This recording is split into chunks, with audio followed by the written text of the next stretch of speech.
afternoon. Just want to give you a brief update of our message on Sunday if you couldn't join us. We continued our series Unbreakable, where we're looking at how do you build a stable life within this broken world that we live in. And this week's topic, we looked at where can we find a stable source of redemption. We talked about how all of us have regrets. We all have things in our past that we feel shame for. We all have things that we feel guilty about that we've done in our past. And where is it that we can find redemption for those things? Because we talked about if we don't find redemption, that guilt and that shame and those regrets actually become just a weight on us. They become like shackles around our ankles that slow us down in this life and stop us from enjoying tomorrow because all we can think about is yesterday.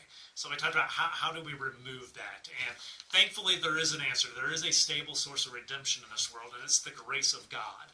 And we talked about how what grace does is it eliminates the debt of our failures by allowing someone else to take ownership for what we've done.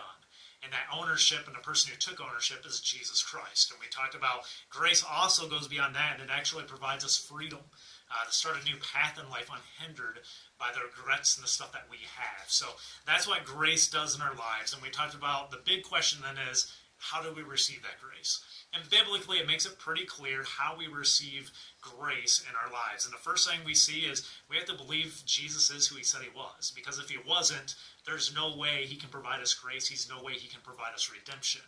But if he is who he said he is, which is the Son of God, and that he died and that he rose again, and he is who he said he was, he can provide us a stable source of redemption. The second thing we talked about to receive grace is you have to be able to repent of your selfishness. To realize that there's nothing you can do to eliminate your past on your own. That there's only one person that can do that, and that's God. There's only one person that can change the things that you've done in your past and give redemption to you for that by basically taking ownership himself for those things. So you no longer have to claim them as things you did, but the things that Jesus did so you can be freed of them. We then talked about we need to confess our desire to be aligned with him, that we have to be willing to tell the world, yeah, I'm a follower of Jesus. Yes, I trust Jesus. Yes, I believe in the grace of God. We have to make a verbal confession before people that we're aligned with Jesus.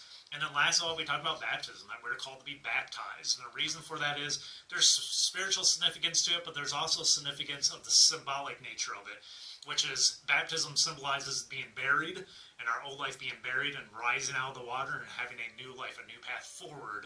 And that's what baptism symbolizes for us. So we talked about that, and we reminded people as well that no matter how many steps you take away from God, it only takes one step to return, and that's the grace of God. So we kind of ended it with, if you want to find a stable source of redemption in your life, the only place to really find it in this world is through the grace of God.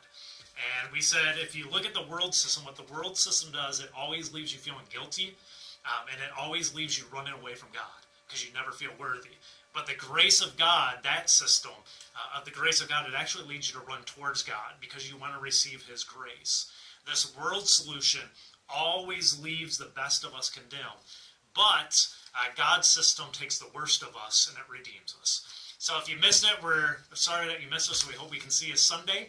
Have a great week, and we'll talk to you soon.